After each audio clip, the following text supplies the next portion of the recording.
What's up, everybody? This is Phil Rogacki. And I'm Jared Abergina. You're listening to Two Tree Guys Podcast.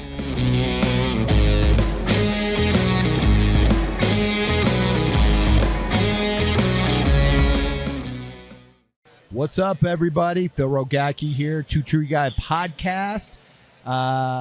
Thank you. Thank you for listening today. Thank you for tuning in to the show. You guys are first-time listeners, never listened to this show before. We've got different episodes we always bring you. We got What's Your Story, which you're going to hear today from Michael Porter. Where are you from, Michael? Charlotte, North Carolina. So we're going to hear from Michael today on What's Your Story. And what that is individuals that get into our industry, how you got into your industry, mentors along the way, things and mistakes and good things you've done and where you are today and tips and how do you share. You just get to hear somebody's story in our industry. We have our safety talk. We tackle crucial safety messages with kind of the real life examples and, cautionary tales, emphasizing the importance of safety first kind of mindset in our industry. We have our gear talk where we dive into a in-depth exploration of like tree care gear. We compare different products in the market, providing insights into the kind of their uses.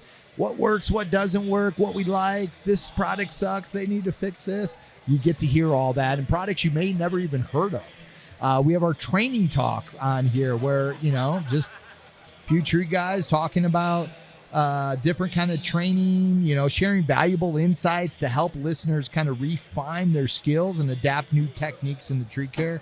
And then we have our full length where you have Jared Abergina, my co-host, that's supposed to be every single episode, but he only does it in the studio. Big celebrity he is, and he doesn't listen to his own podcast and probably listens to me, so I can say whatever I want about him on there. But full length, if you're in California and you want to be on the show, you come in, have a few beers, and we get to talk about whatever we want to talk about because it's fun, and drink some beers and eat some food and all that. So again, guys, thank you for listening. Know this, there's a fee to the show, and that fee is share it.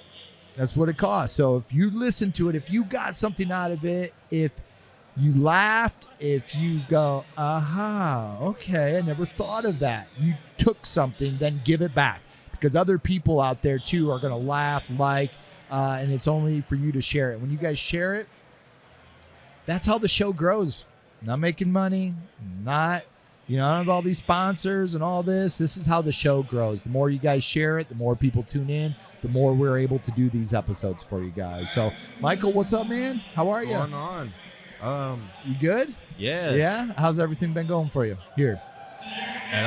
At the Expo, it's been great. It's been an opportunity. How many years have you been here at the Expo? This is my second. So last year was your first year? Yeah, and I've been doing the dummy at the tree for the last 2 years. The dummy at the tree. What is the dummy at the tree? So basically, I'm just in the tree. I climb up there and kind of just get rescued. Yeah, get rescued? Talk about it. Yeah, the first time it was kind of an experience. But your first year, you're on the main stage. That's cool. Yeah, that's what everybody was telling me. Yeah. And just, it's an experience. It only goes from there, yeah? What do you mean by experience?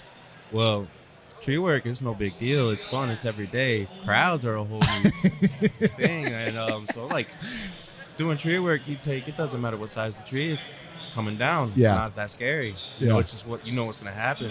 But then in front of a crowd, it's like But you weren't even talking, were you? The first time I did. The second time I did, they took the mic away the second time. They're like, we learned our lesson the first time. Exactly. Yeah.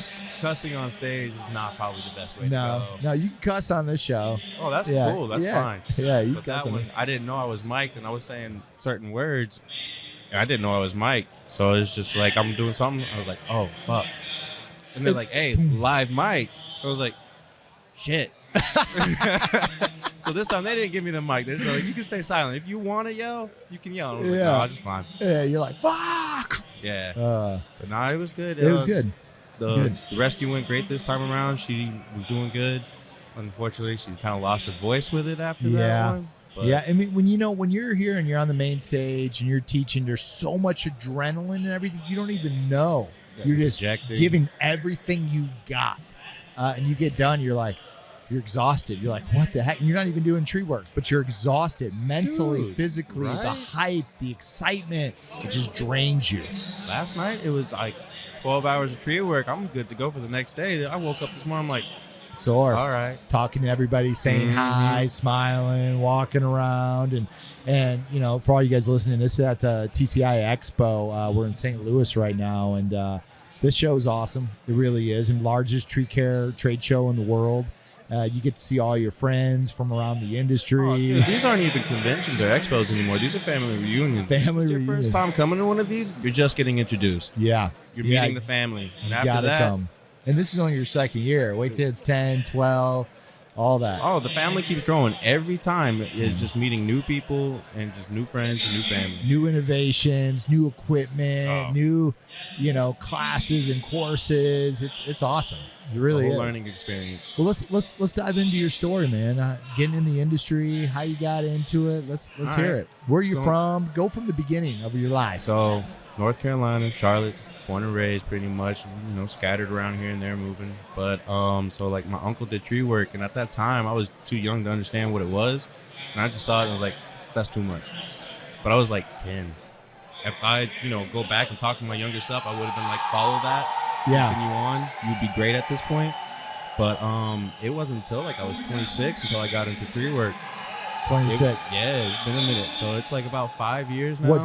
How'd you get into it? So the company I work for is Arbourscapes. They have a brother company. It's where it's like lawn care and everything like that. And Yeah. I did lawn care for a few years, and it just got to the point I was done and bored with it. I rock climbed for fun, and I saw climbing, and I was like, oh, I can get paid to do that? Okay, yeah. Uh-huh. Did it, and it was Did you funny. get back and call your uncle and be like, hey, I want to get into this. What's up? Well, now I try to bring him on to my side job. Yeah. Like, come work for me. Is he still doing tree work? He does it here and there. Yeah. He doesn't do it like Like you did before? Nah. Gotcha. But so like now doing that, it's been 5 years, excelled, and now all I'm doing is crane work. So you've been saws. in the industry for 5 years. Yeah, Okay. So Love it. started, mowing lawns, working there. So who literally gave from the ground. from the ground, and then so who gave you that opportunity to come on the tree care side? So the owner, the tree side owner, Nathan Morrison, he gave me that opportunity. Kind of saw the potential that I had, and Just athletic. Because you I was know. like asking, I was like, dude, like Oh. I'm done with grass. Like this looks cool. Like this is interesting. I want to try that. And they had a whole program, and it's like 90 days. You're not supposed to be in the tree. You're supposed to learn all the stuff beforehand, like all your knot tying, all the basics and everything, like So groundwork. they had a program. Yeah, that, and then for 90 Nathan, days. 90. So Yeah. did Nathan put that program together, or what is That's he? just like kind of what they start off with, like for their tree guys. But at Yeah. that point in time, they were a little loose with it. I was in the tree within 2 weeks. Like I learned how to run a 660 before I learned how to play with the 201. Uh-huh. I was finishing off my tree, the guys who would do the limbs for all the crane work, and they'd be like, all right, I'm tired, take the stub work. I'm like, the what? And then he'd like change up the song. He's like, this is your toy. Uh-huh. Oh, okay. Yeah. All right, that's interesting. But then like just started getting practicing with it and just branching out, literally Yeah. branching out. Yeah. So So starting with, when you're running your toy, how'd that feel when you first started running that? What was kind of it going was through your interesting. head? I mean, like I'm just like more worried about body positioning and everything like that, trying to get into the right thing. And Now, get were they comfortable. working with you on that, teaching Some you? of them, yeah. There was a lot of people. Rigo, I can't remember his last name at the top of my head right now, but Rigo, he's a good mentor. And when I first started, he was the one who would finish all the limbs of the big trees and everything, and he'd be like, "All right, I'm tired. You're taking over," and Uh-huh. just throw me a saddle because I didn't have a saddle at that point. Yeah. He was just giving me his saddle, and then I was just scampering up. But then just kind of branched out from there, met bigger names, had other people come to our company. Scotty Olson, Mm-hmm. love him. He's been a great mentor and working with the crane work and everything like that, and just kind of introducing me to more people. And then it just gets further and further and further. It's like a ripple effect of meeting new people. Yeah. So meeting new people, and they're just continued sharing the things they've learned and what their mentors or people in their life along their pathway in this career has kind of passed on to you. Oh, dude. So working with him, he started dragging me to classes and everything. So we started going to classes, and that's how I started Like learning. what kind of classes? Where? The main one is like canopy class, like small stuff around town, just kind of introducing me into more of the logistics of it. Like he was the one who brought me to Arborfest, my first Arborfest. Now I didn't know what it was. When was that? 2022. Okay. I want to say 2 that. years ago. Yeah. Or last year. Last year or the year before that. I can't remember. It was before last year's TCIA. So 2021 maybe. Okay. But first one I was like, What'd you think of all that with everybody? Because that was like your first like kind of trade show, big. Blew my mind. I was like seeing all the stuff, all the equipment, meeting people. I was like just shaking hands. And I was Like, what is all I didn't even know this this was my world. Exactly. Like I didn't even know. Yeah. And then started like going to the smaller classes and learning more things, like the science behind everything of all tree work. Mm-hmm. And then that's where I met Megan. Mm-hmm. Megan Manowski. Got a shout out. Have to. Yeah, she'll kill you if you don't give her a shout out. Exactly. But I met her at canopy class, and from there it kind of like we hit it off. And she now drags me to all the expos that she goes to, and I help her out as much as I can. You learned a lot doing that? Yeah, and that's where I'm the dummy in the tree. Hey. It's great. Sometimes you got to be a dummy before you're the person leading it, Yeah, and that's what she's gotten me into is like now that I've branched out and I see, production, I'm good at that. I can do that. But training and getting other people to do what we do and safely do it, that's more important. Mm-hmm. You're learning a new art. It's not just what I can do physically, but what can I do with my mouth? And perfecting it as well. Yeah. All of it. Yeah. How do I talk to people? I got 100 people in the room. They all learn a different way. How do I be able to keep everybody's attention? How do I make sure they leave with one thing when they leave? It's an art, and it's not easy, and it's something you have to continue to work on and perfect. It's not just being a good climber. It's not being a good crane guy. I mean, there's stuff, if you're going to be a teacher and spread this work that we do every day, you got to be good with your mouth, your brain. You got to be able to translate it well, and I don't mean different languages. It's meaning be able to, like you said, multiple people learn different ways. Yeah. So it's like some people learn physically, some people learn with being told. Yeah. I know. I can't. Your hands-on. Oh, totally. You start telling me what tools you're using. I'm like, yeah. I have no clue. I'm drawing a complete blank. No. And then you're showing me it's like this and this. I'm like, okay, that's amazing. I see it. And I'm gonna use that in my next class. And then when you do it, you're like, oh, I got fully it. Understand it, and then I'm preaching it to somebody and then else. You start teaching it, and then you even learn even more. Oh, you know, and that's where in our academy, it's the hands-on is so important because people in our industry goes, I didn't want to go to college. I didn't want to sit in a classroom. I want to do something physical and work with my hands. So when you teach them and you actually are there as they do the work, they go, aha, I got it. I understand it. And that's important. And everything we learn just makes our job that much easier and safer. Yeah. Yes, our job is dangerous, but I'm never worried about anything because everything I do is as safe as I can be. Good. I keep learning new tricks that make it even better and more comfortable. And you're still young in the industry, man. 5 years. So where's kind of the future for you in this industry? Where do you see yourself, your dreams of what you want maybe in the future? Kind of working on more training and everything like that. Kind of wanting to spread out and preach of tree work and the safety of it and make sure it stays safe. But don't ever want to get out of the field. Yeah. I love doing tree work. It's fun. I like the physicalness. I can never do a desk job full time. I just couldn't imagine it.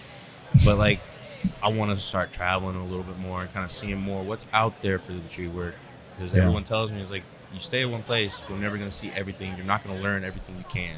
And I'm like, all right. And that's starting to hit home a lot harder now. So it's just getting to a point where I'm like, all right, what's my next step? And it's how do I want to do it? Yeah. Training and just branching out and finding more people to do it with.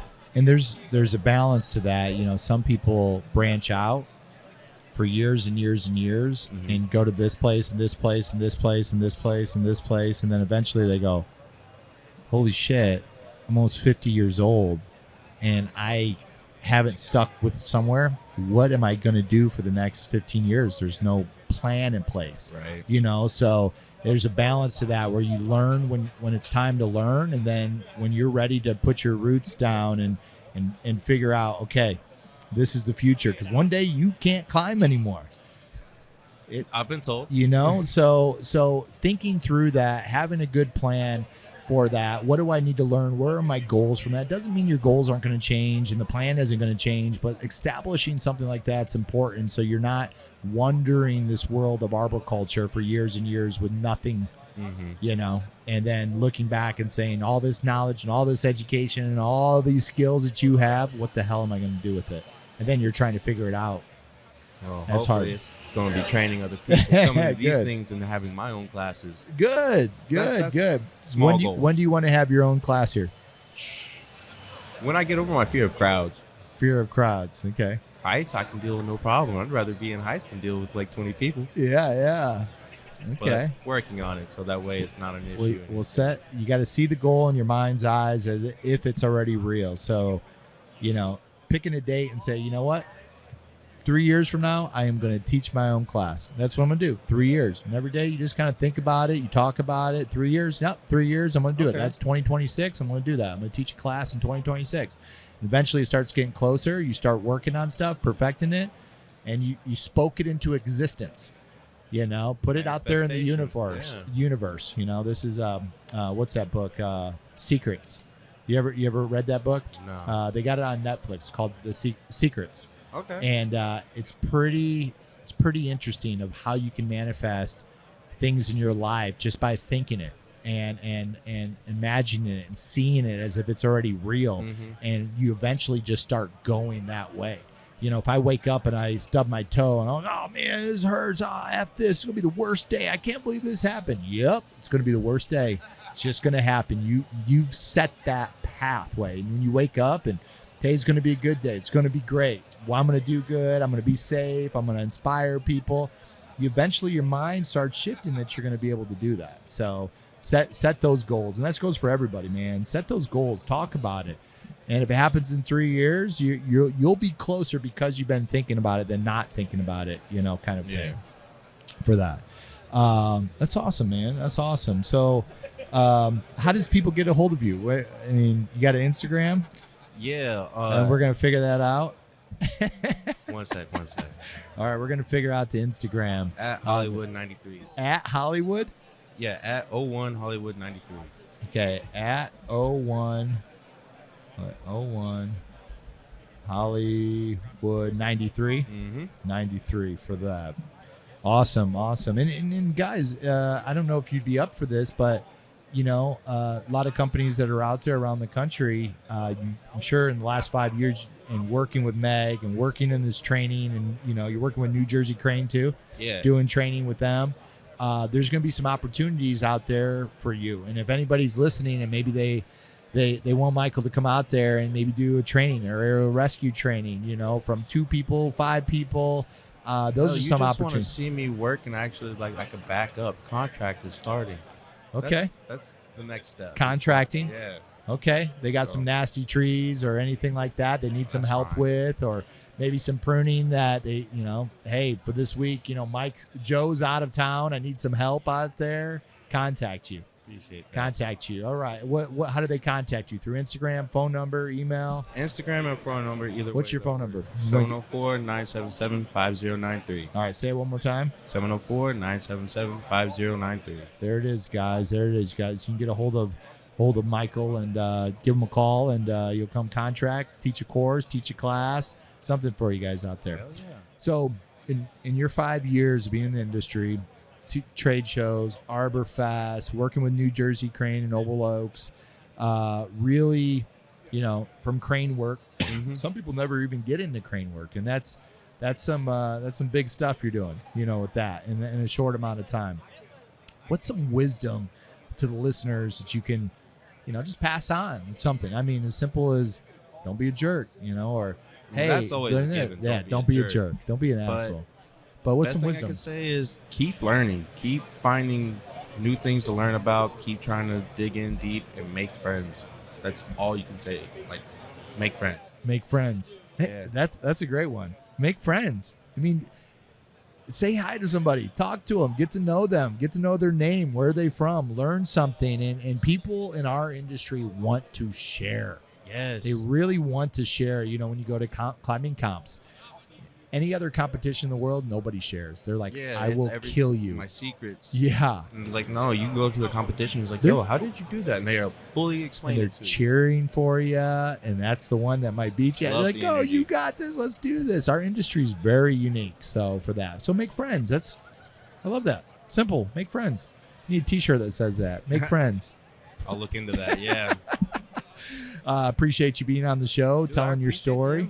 Yeah. Maybe we'll get you and Meg on, and we'll do some. We'll go through one of the courses and classes you guys have on like AR. Oh yeah, she'll tease me the entire way. Okay. We definitely got to get you guys on for that because that'll be good. It's more of a comedy show, I'm sure. Yeah.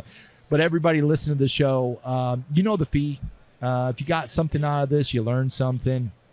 Share it. This is how our show grows. Pay the freaking fee. And remember, go out there tomorrow, make a friend, learn something from them. Making a friend, and 30 years old, they got 30 years of wisdom that they can share with you in life, and maybe some things they share with you that will help, change your path or not make those same mistakes that they've made, or maybe make some do some good things in life that they have. So again, I appreciate everybody out there, and just remember to continue to elevate the standard of our industry through safety, training, and innovation. See you guys. Bye.